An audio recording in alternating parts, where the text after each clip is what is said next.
আমার ছোটবেলায় আমার মনে আছে, আমি মাদ্রাসার থেকে আইসা বারান্দায়, বাসার বারান্দার মধ্যে বসছি, মোড়ার মধ্যে।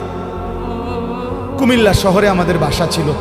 আমার মা রান্না করে আমার ওইখান থেকে বলতেছে, আনিস মোরা উল্টাইয়া, মানে তুই ফিরা, মার দিকে ফিরাব। আমি মার দিকে আরেক দিকে তাকাইছিলাম, তা আমি ফিরা বসছি। তাই বললাম, মা কি হয়েছে? ওই ঘরের জানালা দিয়া ওই বাড়ির পাশের বাসার কাজের মেয়ে তোর দিকে চাইয়া রইছে। মা এটা দেখছি, এই জন্য তোরে বলছি ঘুরা মার দিকে ফিরা বসতে। মার নজর, মা নজর রাখছে। আমি জীবনে একবার, শুধু আমার পুরা জীবনে একটা সাদা টুপি কিনছিলাম একবার, যে টুপিটার মাঝখান দিয়া ছোট্ট ছোট্ট লাল লাল এই ছোট্ট ছোট্ট কটা ফুল ছিল লাল কালারের। এই একটা টুপি শখ করে এমনি ভাল লাগছিল, কিনছিলাম ওই মাহফিলে যে দোকান বসে এডির থেকে। তখন আমি মাত্র নতুন চাকরি নিছি, পড়ালেখা শেষ করি, বেতন হয়েছে অল্প টাকা। বাড়িতে গেছি, আমার আব্বা এটা দেখছে, দেখে বিকালবেলা আমার মারে কইতেছে, হেতে যে চাকরি হয়েছে পয়সা হয়েছে বুঝছুনি? মারে বলছে। মায়ে কয় না, কি তো হয়েছে?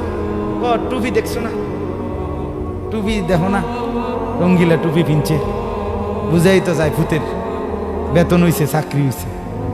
রাত্রে আসার পরে মা, আমি বাহিরের থেকে আসছি, আরে মা আমারে বলছে, ফুত তোর আব্বা মনে হয় টুপিটা পছন্দ করে নাই, সারা জীবন তোরে সাদা টুপি পরাইছে, তুই কিনলে গায়ে লাল ফুলওয়ালা টুপিটা কিনলি, এই যে খুলে রাখছি আর কোনোদিন পড়ি না। বাবার নজর, মার নজর। আমার ভাই, বাপ মার সেই আদর সোহাগ। আমি জীবনে একবার আমার আব্বারে বলছিলাম, আব্বা আমি একটা মাদ্রাসার ব্যাপারে, যে আমি এই মাদ্রাসায় পড়তাম না, আমরা অন্য মাদ্রাসায় ভর্তি করা। আমার আব্বা বলছিল, ভূত পরের বেলা ভাত আমার ঘরে খাইও না, এক লোকমা ভাত মুখে দিবা না, বাইর তুমি কই ফরবা তুমি বুঝো, ফরলে ফরো, না ফরলে ফিচা দিয়ে ফেরো, কিন্তু আমার ঘরের ভাত খাইও না। আমি যে এনে বলছি এনেই করতে হইব না। তো কানতে কানতে চোখ মুছতে মুছতে সকালবেলা ভোরে চলে গেছি ওই মাদ্রাসায়। বুঝছি বাপ আমার এতটা শক্ত যে আসলেই আমারে বাদ দিবে না। বাবার সেই কঠোর শাসন আজ আল্লাহর কসম মনে হয় আল্লাহর কথা আপনাদের সামনে বলবার তৌফিক দিছে। আজ মা বাপ গাফেল হয়ে গেছে, গাফেল গাফেল। আপন ছেলে, মা বাপ বাইচা থাকতে আপন ঘরে ছেলেটা একদিনও ফজরের নামাজ পড়ে না, মা বাবার কলিজায় কোনো ব্যথা নেই। কেমনে মাইনা নেই? এটা কিভাবে সম্ভব? আপন স্ত্রী, স্বামী তুমি বেঁচে আছো, তোমার স্ত্রী পুরা গ্রাম হাঁটে, পুরা মার্কেট হাঁটে, তোমার বেড়ি রে সবাই চিনে, সবাই চিনে বেড়ি রে। তুমি বেড়া বাচ্চা রয়েছো কেন? তুই ফাঁসি দেস না কেন? তুই মরস না কেন বেটা? কেন তুমি মরো না? আত্মমর্যাদা যদি মুসলমানের না থাকে, আত্মসম্মান না থাকে, আমার জীবনে আর রইলটা কি? আমার জীবনের আর আছেটা কি? এজন্য ছেলেদেরকে বলি, বাপ দিন শিখো, আল্লাহর কোরআন শিখো, নামাজকে ভালোবাসো, চেহারা সুন্দর হবে, আখলাক সুন্দর হবে, দুনিয়াতেও সুখ মিলবে, আখেরাতেও সুখ মিলবে। এই বন্ধুর কথা ফেলে দিও না। আমি সব সময় বলি যে তোমার ছবি দেখায়, নাচ দেখায়, উলঙ্গ দৃশ্য দেখায়, জিনা ব্যভিচারের রাস্তায় নিয়ে যায়, মদের বোতল তুলে দেয়, ফেন্সিডিলের বোতল তুলে দেয়, ইয়াবার ট্যাবলেট তুলে দেয়, আল্লাহর কসম এটা বন্ধু না, বন্ধু না, এটা শয়তান, ইবলিস, শয়তান, এটা শয়তান, এই হারামি শয়তান।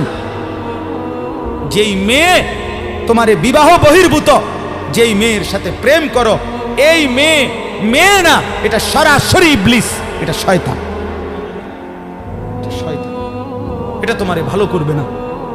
কোরআনে আছে কিয়ামতের দিন অসৎ বন্ধুর কারণে বহু নাফরমান জাহান্নামী পাপী নিজের আঙ্গুল এইভাবে দাঁত দিয়া কামড়াবে, কামড়াইয়া ছিঁড়ে ফেলবে। ইয়াউমা ইয়াআদ্দু যালিমু আলা ইয়াদাইহি, এই আয়াত।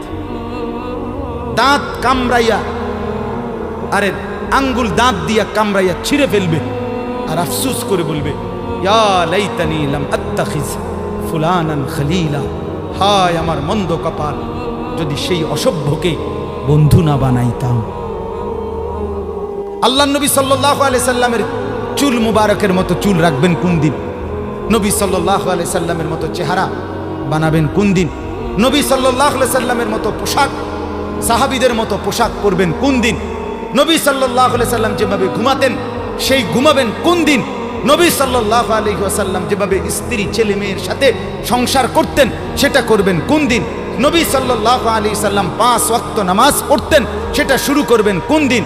নবী সাল্লাল্লাহু আলাইহি সাল্লামের স্ত্রী মেয়েরা শতভাগ পর্দা করতেন, সেটা আপনি শুরু করবেন কোন দিন?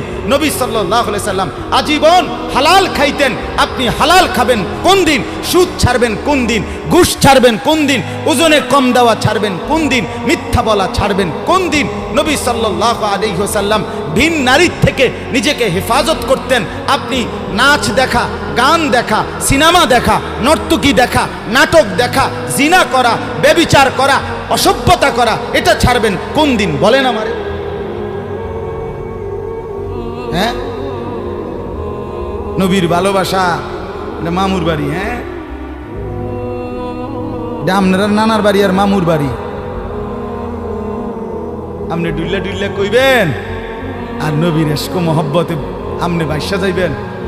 চেহারায়, সুরতে, আমলে, আখলাকে জিন্দিগির কোথাও রাসূলুল্লাহ সাহাবীদের তরিকা থাকবে না, আপনি নবী প্রেমিক হবেন। এত বড় মিথ্যা নিজের জন্য ফয়সালা করেন,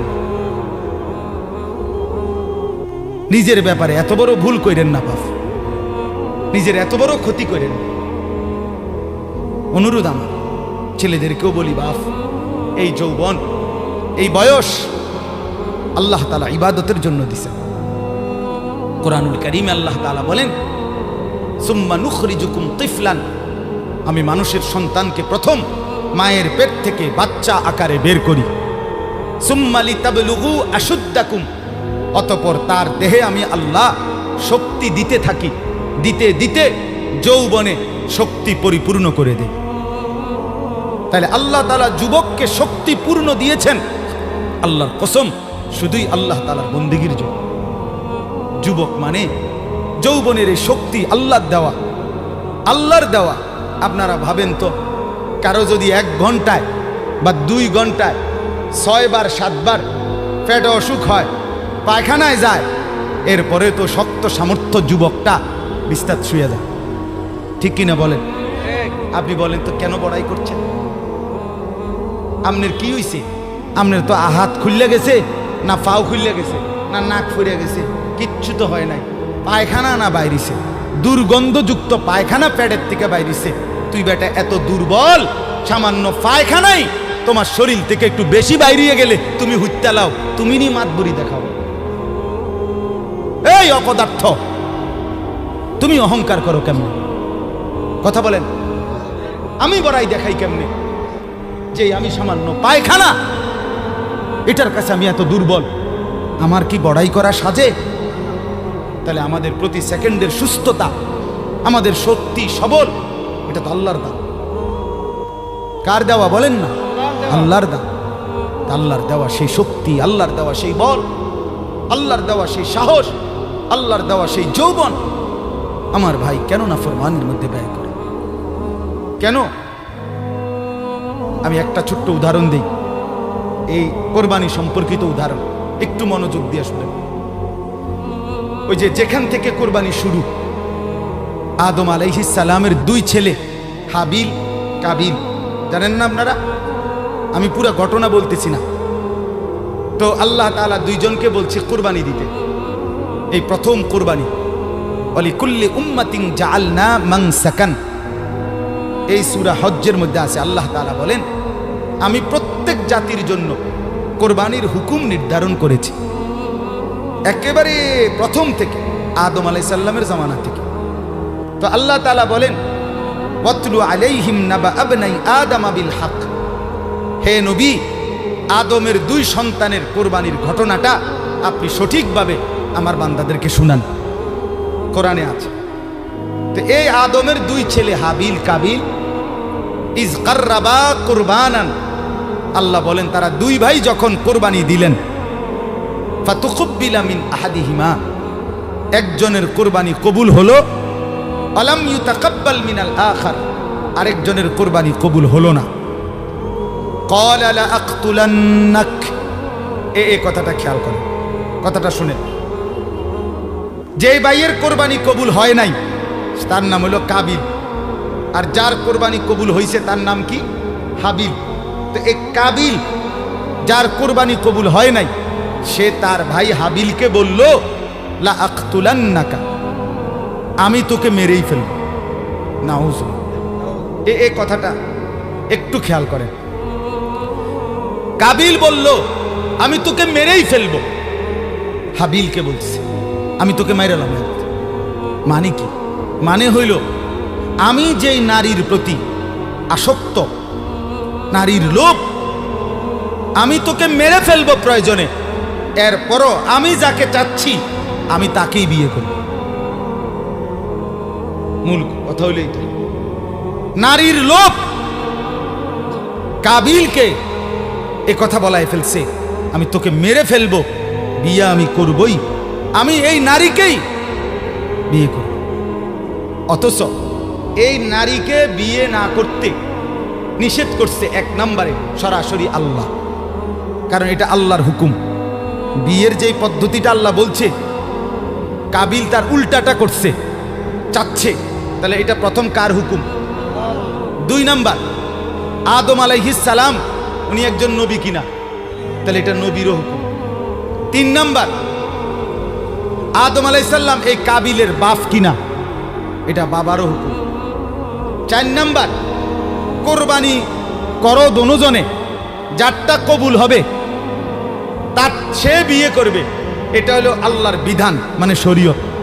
এটা কি? শরীয়ত।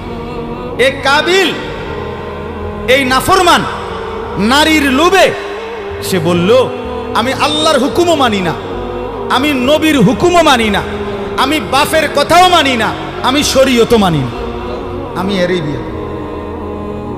খেয়াল করছেন? নারীর আসক্তি, নারীর লোভ, হারাম প্রেম, হারাম ভালোবাসা, তারে কত জঘন্য পরিণতিতে নিয়ে গেছে। সে বলতেছে আমি আল্লাহর হুকুমও মানি না, আমি নবীর হুকুমও মানি না, আমি বাপের হুকুমও মানি না, আমি শরীয়তও মানি না, আমি এরই চাই। এই আজকের যুবক, আজকের নওজোয়ান ছেলে মেয়েদের হালাত এটা। আমি আল্লাহকে মানি না, আমি রসুল মানি না, আমি মা বাবার সম্মান ইজ্জত, বংশের মর্যাদা, গ্রামের ইজ্জত কিচ্ছু মানি না। আমার দরকার আমার মোবাইল, আমার অশ্লীল ছবি, অবৈধ প্রেম, হারাম ভালোবাসা, কোনো মেয়ের সম্পর্ক, জিনা ব্যভিচারের সুযোগ, অশ্লীলতা, বেহায়াপনা, পার্ক, রেস্তোরাঁ, বিনোদন কেন্দ্র, হোটেল মোটেল, অথবা কোনো চিপা গল্লি, অথবা গোপন কোনো অসভ্য জায়গা। আমার দরকার নারী, আমি আল্লাহ মানি না, রসুল মানি না, মা বাপ মানি না, শরীয়ত মানি না, আমি চাই নারীর আসক্তি।